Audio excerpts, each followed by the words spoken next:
subuh hari ini kembali kita memahami sedikit daripada sejarah. Kalau dalam sekolah waktu kecil dulu namanya sejarah kebudayaan Islam. Namanya SKI namanya. Sejarah kebudayaan Islam. Kalau sekarang namanya naik pangkat peradaban Islam. Nah, kalau dulu tak ada. Dulu namanya SKI. Kalau sekolah-sekolah kami dulu. Kalau sekolah bapak-bapak dulu kami tak tahu. Karena nampaknya yang muda saya, yang lain tak tahu lah. Jadi kalau di sekolah-sekolah kita dulu ada pelajaran sejarah kebudayaan Islam. Kami pelajari itu kalau tak salah di SD kemudian di Tsanawiyah. Tapi akhir-akhir ini lepas di beberapa sekolah-sekolah umum dan sekolah-sekolah yang lain mulai hilang sepertinya pelajaran-pelajaran tentang peradaban Islam ini. Sehingga untuk mencari, mendengarkan kembali, kalau bahasa orang dulu, dongeng-dongeng sejarah. Tapi perlu Bapak Ibu ingat, bahwa yang kita sampaikan di subuh hari ini bukan dongeng.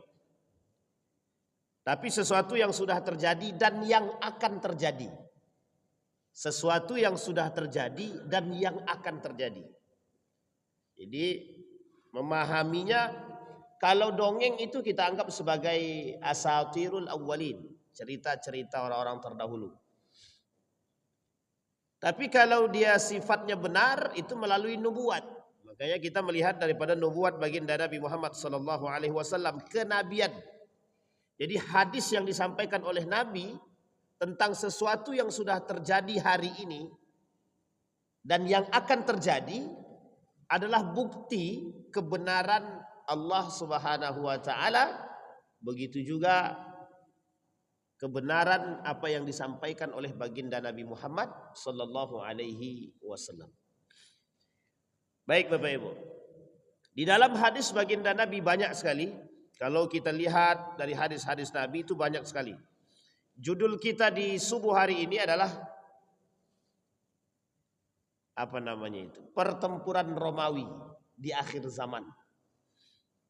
Ini kalau bahasanya adalah Romawi, nanti kita agak sedikit kuliti sejarah biar Bapak Ibu tahu Romawi itu apa dan terbagi berapa dan di mana saja.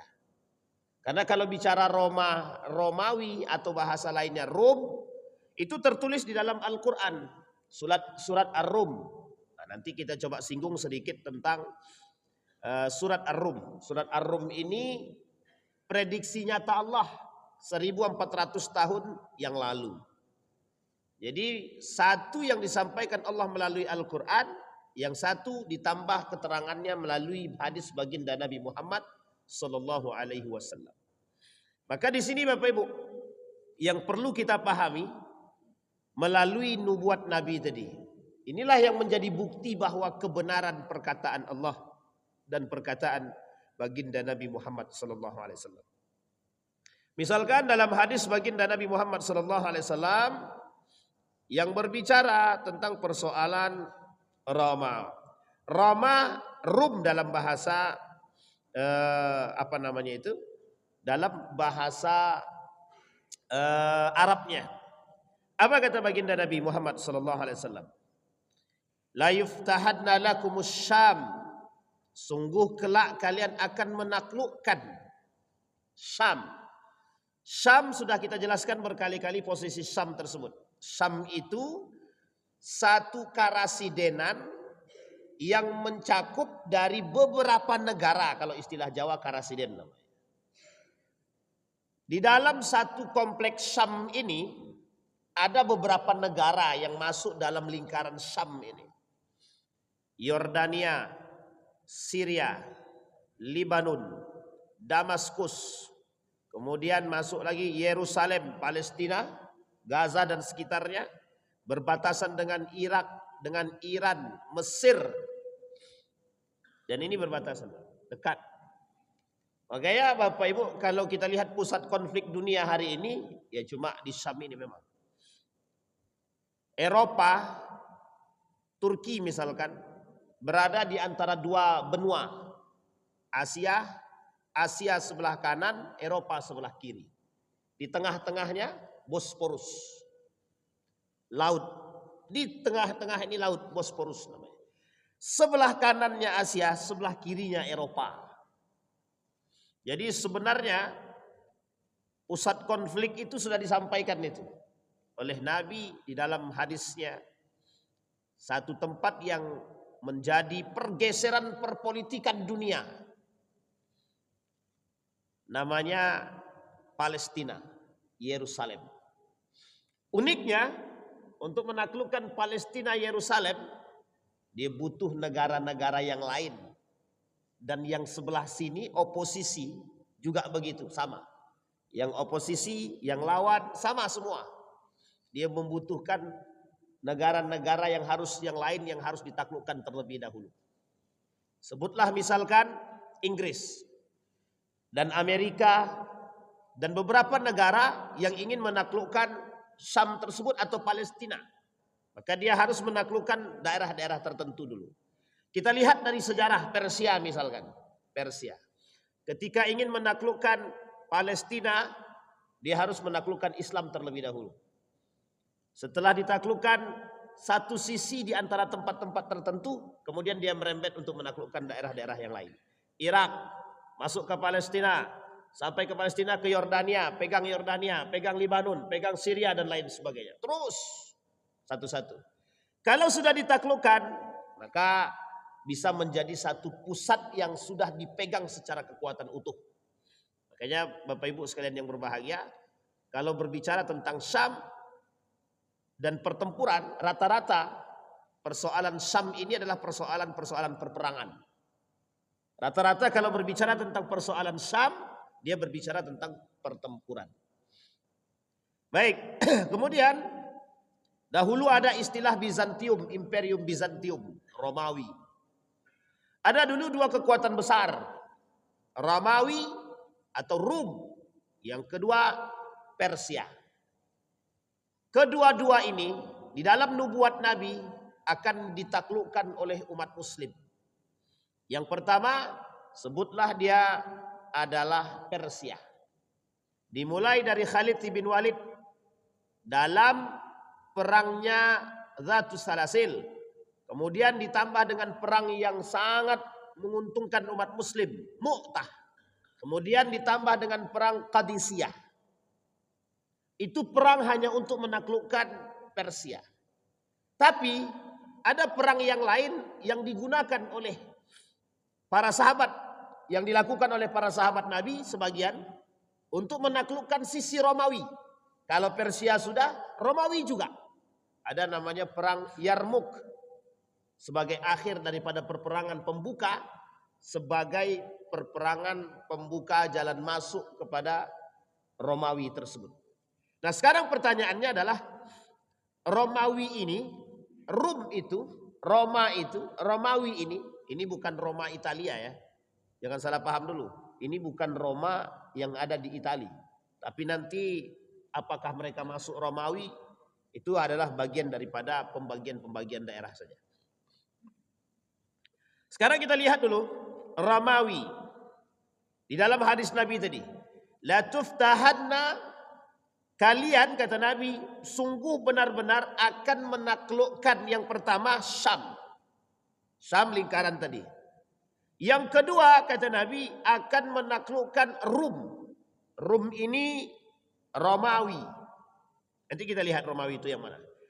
Yang ketiga Faris, Persia. Kemudian au ar-Rum wa Faris, atau Romawi dan Faris, Persia.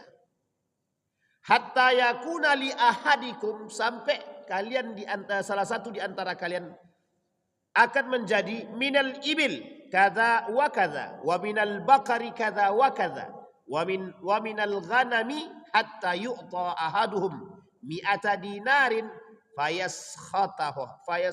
khataha. Apa kata Nabi? Sehingga masing-masing ketika kalian menaklukkan Romawi, Persia, kemudian Syam, sehingga masing-masing di antara kalian mendapatkan bagian onta, dengan jumlah sekian dan sekian, sapi sekian dan sekian.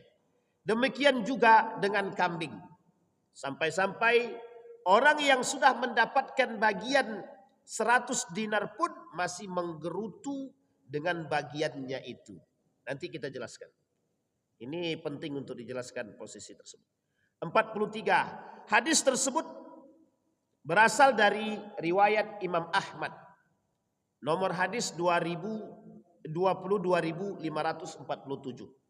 Hadis ini oleh Imam Ahmad di dalam musnadnya jilid kelima 340. Hadis ini juga disahihkan oleh beberapa para ulama. Satu di antaranya Al-Albani dalam kitabnya Al-Jami' As-Saghir. Baik Bapak Ibu. Di sini disebutkan bahwa orang-orang akan mengambil bagian daripada kambing-kambing, onta-onta, sapi-sapi. Apa maksudnya? Maksud ini adalah ketika nanti Persia sudah ditaklukkan, Romawi sudah ditaklukkan, Yerusalem sudah ditaklukkan, maka akan menjadi pusat konflik, pertempuran di antara kalian, saling merebut antara satu dengan yang lain, ketidakpuasan antara satu dengan yang lain, baik dari sisi kekuasaan, baik dari sisi harta, maka setiap orang akan berlomba. Dan itu terbukti. Ketika Persia ditaklukkan, maka setiap kelompok di antara yang menaklukkan berebut untuk menaklukkan kembali, untuk mengambil alih. Begitu juga dengan Syam, Palestina hari ini. Berbondong-bondong negara-negara yang lain ingin menaklukkan. Hari ini dulu Inggris. Pernah terjadi Persia. Kemudian Romawi, Bizantium, Imperium. Kemudian Amerika hari ini. Zionis, Israel, Yahudi hari ini. Jadi terus diperebutkan terus. Tapi bagaimana dengan Persia? Sama, Persia juga. Ketika Persia sudah ditaklukkan oleh siapa? Oleh Islam. Terjadi pertempuran dalam tubuh umat muslim itu sendiri. Ketika terjadi pada masa dinasti Yarmouk, pada masa dinasti Abbasiyah, saling memunculkan kekuatan satu di antara yang lain untuk merebut. Seolah-olah bagian yang mereka terima taklah menjadi bagian yang paling disukai, sehingga terjadi perebutan-perebutan antara satu dengan yang lain. Ini yang dimaksud dalam hadis tersebut. Bagaimana dengan kemudian Paris sudah, Rom sudah, Romawi sama ketiga tempat tersebut. Romawi bagaimana? Konstantinopel hari ini. Sekarang kita lihat. Romawi terbagi dua. Romawi Barat, Romawi Timur. Romawi Barat ini dan Romawi Timur ini adalah bagian yang sebenarnya tak bisa dipisahkan dari sisi Romawi itu sendiri. Kalau kita lihat di dalam peta itu, terbagi Romawi ini atas dua. Satu barat, yang satu lagi timur. Sementara kekuasaan yang Romawi Timur ini disebut dengan wilayah Eropa. Wilayah Eropa. Maka pusatnya nanti adalah berbeda dengan Romawi Barat, yaitu Konstantinopel. Maka ketika Nabi ditanya, mana yang akan pertama sekali ditaklukkan oleh umat muslim kelak? Konstantinopel kah atau Rum, Romawi? Loh, kok bisa berbeda begitu? Ini dalam hadisnya. Maka dijawab oleh Nabi, Heraklius, negaranya Heraklius. Di mana negara Heraklius ini? Konstantinopel. Di mana Konstantinopel ini? Ada di Istanbul, Turki hari ini. Bisa dipahami Bapak Ibu ya? Makanya Turki itu sekarang dua wajah, kanan dan kiri. Turki itu sekarang wajahnya dua, kanan dan kiri. Asia dan Eropa. Asia bagian Romawi Timur, Romawi Barat. Romawi Timur Konstantinopel. Dan ini yang akan ditaklukkan oleh umat muslim dalam istilah sejarah. Kami sedang menulis di hadapan Rasulullah. Lalu beliau ditanya, kota manakah yang pertama kali akan ditaklukkan, Konstantinopel kah atau Roma? Kemudian Nabi menjawab, kota Heraklius, kata Nabi dalam riwayat Imam Ahmad, yaitu Konstantinopel akan ditaklukkan terlebih dahulu. Kita lihat hadis yang lain. Kata baginda Nabi Muhammad sallallahu alaihi wasallam, umranu Baitul Maqdis, kemerdekaan Palestina. Wa khurabu Yasrib, kehancuran Madinah. Wa khurabu Yasrib khurujul malhamah. Ketika Madinah dihancurkan, Yasrib dihancurkan, maka muncullah perang yang disebut dengan Malhamah. Malhamatul Kubra. Ketika perang Malhamatul Kubra terjadi, maka terjadilah penaklukan Konstantinopel, Fathul Konstantiniyah. Ketika Fathul Konstantiniyah terjadi, penaklukan Konstantinopel terjadi, wa khurujud Dajjal, maka muncullah Dajjal. Thumma daraba biyadihi ala fakhdil ladzi haddatsahu ala aw mankibaihi qala inna hadzal haqq kama annaka haqq. Kemudian Nabi bilang, sampai Nabi tangannya memukul ke paha salah seorang teman bicaranya. Kemudian dalam arti kata memberi kode saking seriusnya, dan Nabi mengatakan sesungguhnya ini adalah benar sama benarnya seperti apa yang terjadi pada diri kita. Baik, kata Nabi, merdeka Palestina.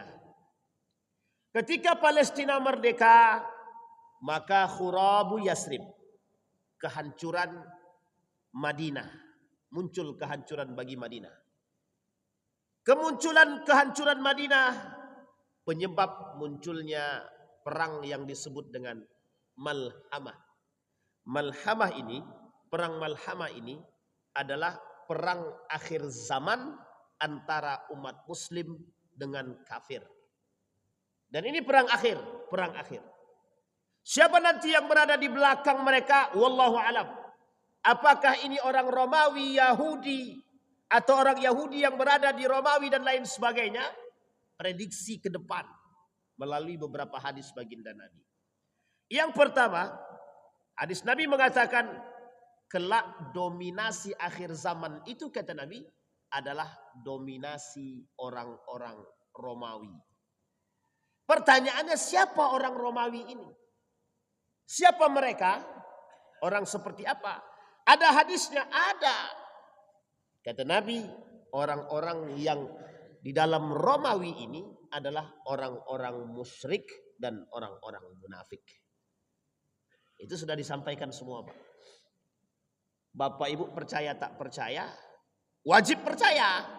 Salah kalau tak ragu, salah. Bisa dipahami Bapak Ibu ya? Kita lihat. Dalam hadis yang lain, baginda Nabi Muhammad SAW mensoalkan persoalan tentang Romawi yang dikhawatirkan oleh baginda Nabi terhadap kedatangan mereka. Di dalam hadis yang dituliskan oleh ulama tersebut, apa kata baginda Nabi Muhammad SAW? Qustatul muslimin yaumal malhamah. Menjawab yang malhamah tadi. Perang malhamah itu, yaumal malhamah itu, maka kata baginda Nabi, akan menjadi tempat di mana umat muslim akan berperang di situ. Lawannya adalah Romawi. Baik, disebutkan dalam hadis di sini. Perkemahan kaum muslimin pada saat terjadi perang Malhamah. Qustatul muslimina yaumal malhamah. Apa nama tempatnya? Al-Ghutah. Al-Ghutah. Ila janibi madinatin yuqalu laha Dimashqi. Apa kata beliau? Ketika umat muslim berperang dengan orang Romawi dalam yaumal malhamah, di perang Malhamah, maka umat muslim mengambil tempat perkemahan peristirahatan mereka di salah satu tempat yang hari ini disebut dengan Damaskus, yang daerahnya adalah namanya Ghautah. Ghautah. Jadi ada nama tempat namanya Ghautah. Ghautah ini bakal menjadi tempat peristirahatan atau tempat ketika umat muslim nanti berperang. Salah satu tempat mereka adalah di Damaskus. Damaskus itu berada di mana, Pak Ustaz? Damaskus itu berada di lingkaran Syam, Palestina. Lingkaran Syam, Palestina. Sampai di sini pusing apa tak pusing, Bapak Ibu? Susah juga kalau begitu. Bapak Ibu tahu Palestina kan? Palestina itu Syam. Kita pisahkan dulu ya, Palestina, Syam. Bapak Ibu tahu Turki tahu kan? Istanbul tahu kan? Erdogan tahu Erdogan? Nah, itu namanya Turki. Nah, sekarang kita pisahkan di sini. Kalau Palestina masuk wilayahnya Syam. Apa namanya?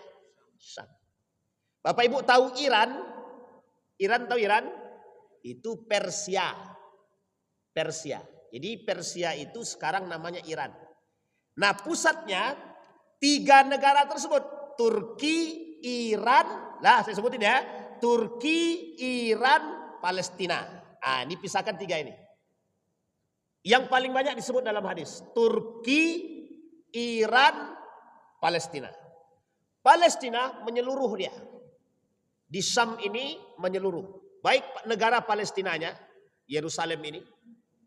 Baik itu Yordania, negara yang lain dalam Syam ini. Baik itu Libanon, negara lain dalam Syam ini. Syria, Damaskus, dalam satu lingkup Syam.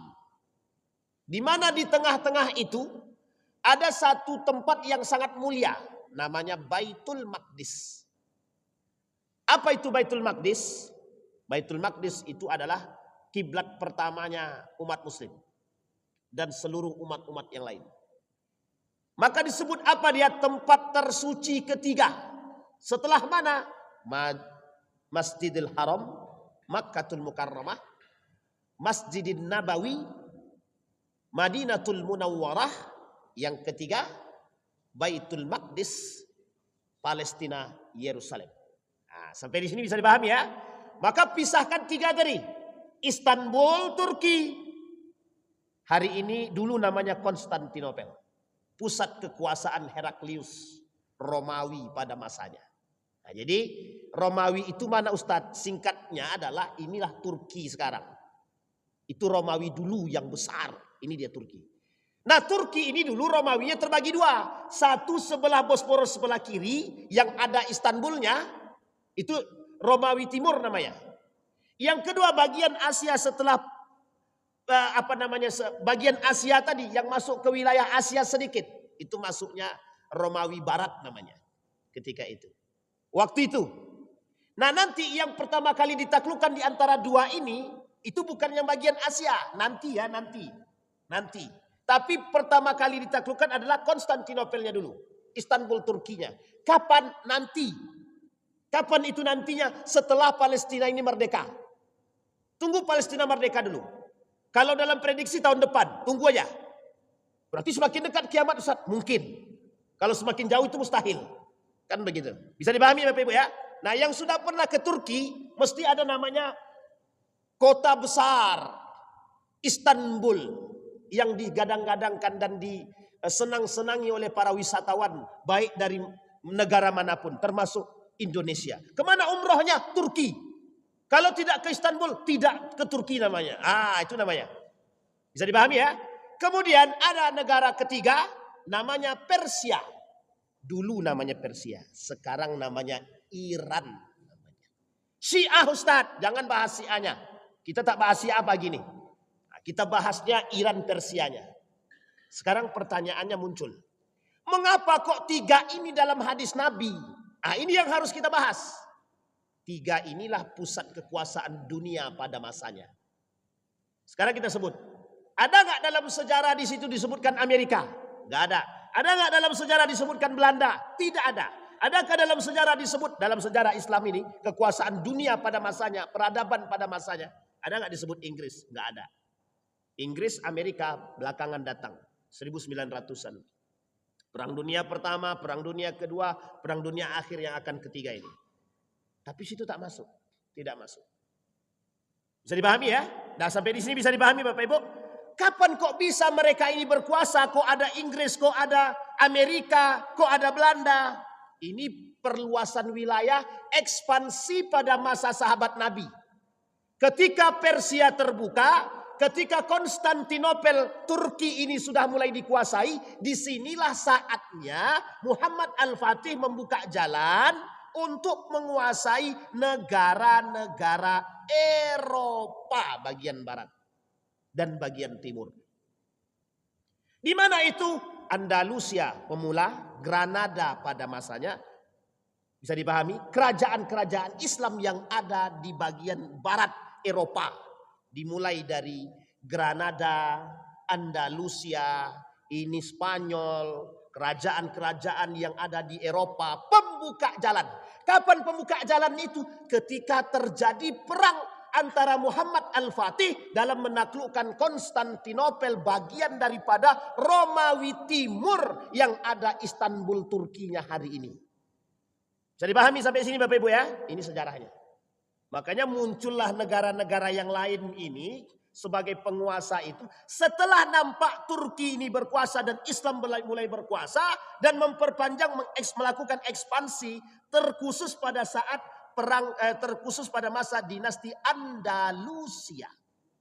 Jadi semenjak Andalusia itu ada, disitulah Islam dikenal. Islam dikenal, tahu orang.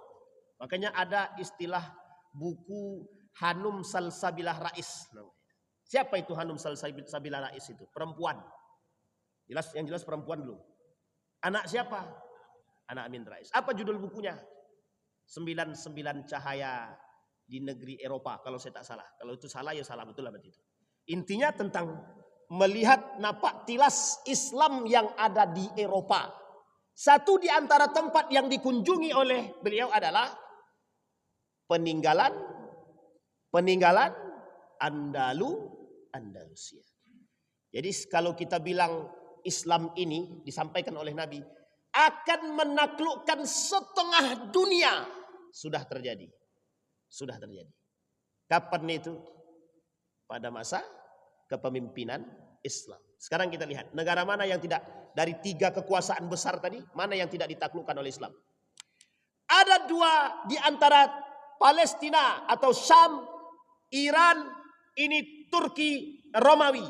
Di antara 3 ini, mana yang paling berkuasa pada masa itu? 1 Romawi, 1 Iran, Persia. Siapa yang menaklukkan Romawi? Islam. Siapa yang menaklukkan Persia? Islam. Dua-duanya yang ditaklukkan oleh. Kalau yang di situ Ustaz, di Syam itu kok bisa Islam juga? Ini panjang ceritanya, sejarah. Nabi Sulaiman, Nabi Daud, Nabi Sulaiman sampai sekarang. Makanya kalau Islam mengklaim, umat Muslim mengklaim Palestina itu kita, ya memang. Kalau kita mengakui Nabi Sulaiman itu kita. Kalau kita mengakui Nabi Daud itu adalah kita. Sampai di sini bisa dipahami Bapak Ibu? Sudah lihat peta konfliknya? Ini namanya peta konflik namanya. Pertanyaannya muncul, apakah pada saat Muhammad Al-Fatih menaklukkan Konstantinopel ini sudah masuk dalam menaklukkan Romawi? Dijawab, kalau merujuk kepada hadis Nabi, la tuftahanna al-Konstantiniyah, sungguh kelak umat Muslim akan menaklukkan Konstantinopel. Siapa yang akan menaklukkan? Ala yadir rijal, di tangan seorang pemuda, kata Nabi. Sebaik-baiknya pemimpin, sebaik-baiknya tentara, kata Nabi. Oleh siapa guru daripada Muhammad Al-Fatih itu? Syamsuddin. Salah siapa? Bukan, Muhammad Al-Fatih. Gurunya Muhammad Al-Fatih ini namanya, sebentar, Syamsuddin. Ada seorang ulama besar namanya Syamsuddin yang selalu berada di belakang Muhammad Al-Fatih. Muhammad Al-Fatih ini pertama jadi khalifah umur 12 tahun. Pernah terbayang seorang anak umur 12 tahun jadi khalifah. Setelah jadi khalifah, tak lama kemudian dikudeta. Bayangkan 7 turunan mulai dari Osman itu kakeknya Muhammad Al-Fatih. Sampai ke bawah ke Muhammad Al-Fatih tadi. Berapa panjangnya itu? Panjang banget pokoknya intinya. Kalau tanya panjangnya, panjang banget. Di antara panjang 7 turunan itu, mulai dari Osman itu, pikiran pertama mereka sampai ke sana itu mimpinya cuma satu aja. Menaklukkan Konstantinopel. Itu saja pikirannya. Menaklukkan Konstantinopel. Siapa Konstantinopel itu? Turki, Istanbul sekarang. Pertanyaannya adalah, mungkinkah bagi siapa namanya itu? Bagi Muhammad Al-Fatih menaklukkan ketika itu? Tidak. Muhammad Al-Fatih ketika itu umur 12 tahun. Dikudeta. Tahu Bapak Ibu dikudeta, digulingkan. Sebenarnya bukan arti katanya negatif saja, tidak. Karena umur beliau ketika itu masih 12 tahun. Di umur 19 tahun naik kembali menjadi seorang pemimpin khalifah lagi. Muhammad Al-Fatih. Apa mimpi mereka? Masih sama. Ketika diangkat di umur 19 tahun ditanya, apa keinginan pertamamu? Dijawab, menaklukkan Konstantinopel. Cuman itu Pak cita-citanya. Kalau ada anak-anak sekarang, apa cita-citamu? Menghancurkan Amerika. Oh mantap. Itu kalau ada. Tapi masalahnya kami dapat bagian Ustaz. Ini yang menjadi. Baik, bisa dipahami Bapak Ibu sampai sini sudah ya? Baik. Nah Muhammad Al-Fatih ini sebagai pembuka jalan. Ketika Konstantinopel sudah ditaklukkan, disinilah kemudian Bapak Ibu lama berada dalam sisi umat muslim sampai runtuhnya Turki Utsmani. Barulah di sini Bapak Ibu proses yang terjadi ketika itu adalah umat muslim dalam ombang-ambing dunia. Makanya Bapak Ibu pergeserannya kita lihat, pergeseran kekuasaan itu terjadi sebenarnya semenjak kita runut. Jadi pergeseran kekuasaan Islam itu dimulai ketika dinasti Abbasiyah mulai hancur. Jadi Abbasiyah hancur, kemudian nanti Andalusia hancur. Setelah Andalusia hancur, kerajaan-kerajaan Islam yang lain hancur, termasuklah diakhiri pada masa kerajaan Islam yang bernama Turki Utsmani. Disinilah Bapak Ibu yang disebut dengan pergeseran. Kalau kita bahasakan dalam ilmu politik sekarang, pergeseran geopolitik namanya. Nah, ini istilah kalau orang-orang politik, pergeseran perpolitikan dunia sekarang. Nah, bergeser tuh Pak, bergeser. Sekarang pertanyaannya, Ustadz, ke tangan siapa? Ke tangan siapa yang memenangkan perang dunia? Inggris perang dunia pertama, Amerika perang dunia kedua, siapa perang dunia ketiga? Nah, ini akan bergeser.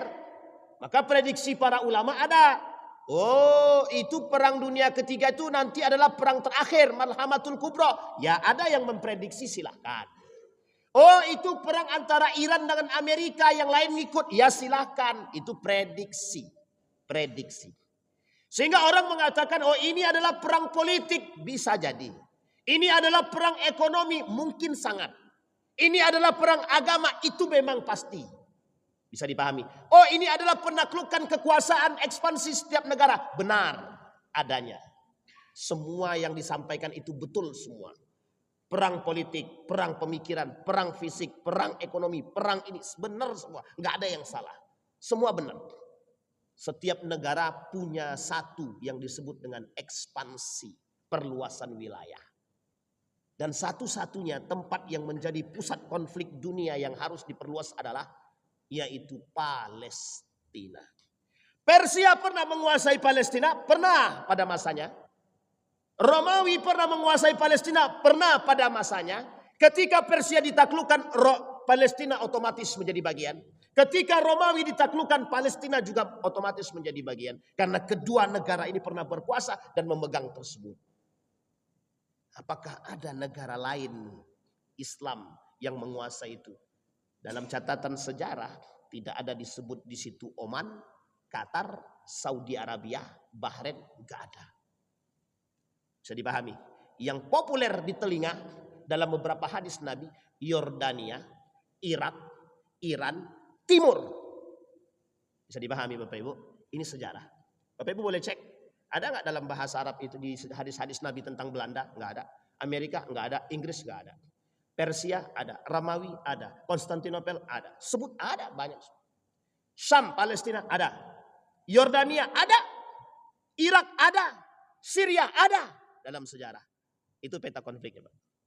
Jadi kembali kepada poin tadi. Ngamuk mic-nya. Kembali kepada poin tadi. Di sini yang terjadi. Maka kata para sejarah, awal mula penaklukan Romawi itu, Konstantinopel itu adalah dilakukan oleh sebagai pembuka Muhammad Al-Fatih. 7 turunan. Salahuddin Al-Ayyubi itu menaklukkan apa? Ini Salahuddin Al-Ayyubi tentara salib. Kalau Salahuddin Al-Ayyubi tentara salib. Nah, tentara salib ini bagiannya dari mana nanti? Ya juga sama, Palestina juga. Penguasaan Palestina juga sama. Maka dalam bayang-bayang dunia. Bisa dipahami sampai sini ya. Makanya kalau berbicara tentang Persia, dia sudah ada bagiannya. Kalau bagiannya Konstantinopel, itulah yang menjadi pusat dunia hari ini. Nah, sekarang kita lihat hadis Nabi. Kata Nabi, yang mendominasi manusia, yang mendominasi kekuasaan ketika itu, yang mempengaruhi umat muslim ketika itu adalah dominasinya Romawi. Kita lihat dominasi Romawi itu yang mana? Bagian barat. Jadi bagian barat ini begini bahasanya. Nanti Bapak Ibu kita lihat. Apakah orang-orang seperti Amerika, seperti Inggris, Yahudi hari ini yang menguasai dunia ini adalah bagian barat, adalah bagian Romawi, itu yang kemudian dipertanyakan. Titik. Yang hari ini dipertanyakan. Kalau kita lihat dalam akses sejarah, bisa jadi Eropa ini adalah bagian daripada Romawi yang dikatakan oleh Nabi menguasai setengah dunia, artinya yang mendominasi dunia ketika itu. Kalau kita lihat sekarang, posisi Eropa mendominasi dunia, benar. Sangat benar sekali. Dari sisi kekuasaan dan ekonomi. Justru kata Nabi, tunduknya negara-negara Arab adalah bagian daripada penguasaan dan pengaruh dominasi Romawi. Bisa dipahami Bapak Ibu ya? Sangat bisa jadi. Nah, maka di sini dikatakan muncul perang terhadap Romawi di akhir zaman. Di akhir zaman. Kok bisa disebut dengan di akhir zaman? Karena setelah terjadinya kemerdekaan Palestina. Pertanyaan, Palestina sudah merdeka atau belum? Belum. Kalau sudah merdeka, baru kemudian terjadi perpecahan di daerah Madinah. Pertanyaannya, sudah terjadi belum? Belum. Maka kemudian yang ketiga, barulah bisa disebut dengan perang Malhamah. Maka disebutlah sebagian para ulama, Malhamatul Kubro yang dimaksud oleh Nabi ini bisa jadi adalah pertempuran umat muslim dengan Romawi. Pertanyaan muncul lagi. Kalau ini pertempuran umat muslim dengan Romawi, Romawi ini siapa sebenarnya yang menguasai dia? Disinilah kemudian poin pentingnya bagi kita untuk menelaah. Apa itu? Bisa jadi orang-orang Yahudi yang hari ini ada, merekalah yang menguasai Romawi itu, dan merekalah yang berada di dalam Romawi tersebut. Bisa dipahami? Sampai di sini bisa dipahami Bapak Ibu? Pertanyaan muncul. Apakah mungkin Islam akan menaklukkan Romawi itu dalam perang Malhamatul Kubra? Dijawab sama Allah dalam hadis Nabi. Kemenangan umat Islam pasti bagi mereka. Bisa dipahami Bapak Ibu? Oh, itu bukan berarti Pak Yendi. Bukan. Itu sudah akan lama nanti Pak. Tapi mungkin dari generasi bisa. Tapi kita nggak tahu Allah alam dari generasi siapa. Apakah itu dari generasinya Pak Waka? Bisa jadi. Atau generasi-generasi yang lain. Yang jelas kita melihat kemerdekaan Palestina, kemudian kehancuran Madinah, Malhamatul Kubra, kemudian Konstantinopel, barulah kemudian dunia dalam ambang-ambang akhiruz zaman yang disebut dengan kiamat. Sampai di sini bisa dipahami Bapak Ibu? Baik. Apa ada hadis yang lain Pak Ustadz yang berbicara tentang persoalan tersebut? Ada, kita lihat lagi. Baik. Ketika baginda Nabi Muhammad sallallahu alaihi wasallam mengatakan, "An Abi Umamah qala la taqumus saa'ah hatta yatahawwal syiraru ahli Syam." Kata Nabi, tidak akan terjadi hari kiamat sampai penduduk-penduduk Syam itu sangat jahat sehingga berpindah ke Irak, dan sebaik-baik penduduk Irak berpindah ke Syam. Orang-orang Syam yang jahat pindah ke Irak. Orang-orang jahat, orang-orang baik di Irak pindah ke Syam, berputar. Ini belum terjadi. Belum terjadi. Orang-orang Irak ini, Irak itu tak jauh dengan Iran, tak jauh juga dengan Syam Palestina. Tidak jauh, berdekatan semua. Nah, jadi nanti Bapak Ibu, nubuat Nabi ini semuanya pasti terjadi. Nubuat Nabi ini pasti terjadi. Tetapi pergeseran tadi, migrasi ini sudah mulai tampak sedikit demi sedikit. Apa maksudnya Ustaz? Maksudnya negeri Syam akan diisi oleh orang-orang baik. Sebaliknya, justru bagian negara-negara kekuasaan tadi yang dikuasai justru akan diisi oleh syirarun nas, orang-orang jahat. Nanti makanya perang terakhir adalah benteng terakhirnya umat muslim di mana? Palestina, itu benteng terakhir kita. Nah, benteng terakhir kita itu berhadapan dengan siapa? Yang berada di sekitar kita tadi.